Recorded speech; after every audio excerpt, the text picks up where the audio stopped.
چارسدہ رجڑ چوک میں Pakistan Peoples party شرپو کے زیر اہتمام علاقے کے عوام اور تاجر برادری نے اسفندیار ولی خان کی جانب سے قانون تحفظ ناموس رسالت میں ترمیم کے بیان اور بجلی کے ناروا اور ظالمانہ طویل لوڈ شیڈنگ کے خلاف احتجاجی مظاہرہ کیا۔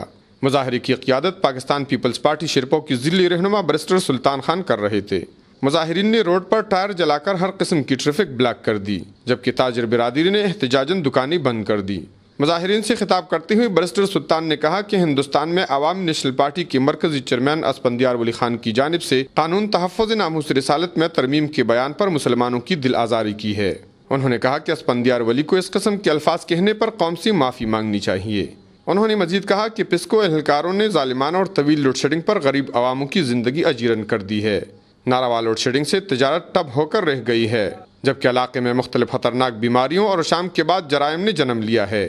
ایس او چارسدہ محمد نعیم خان نے مظاہرین کے ساتھ رجڑ چوک میں کامیاب مذاکرات کیے، جس پر مظاہرین نے کی ہوئی وعدوں پر عمل درآمد کرنے کے لیے ضلع انتظامیہ کو 3 دن کی ڈیڈ لائن دے دی۔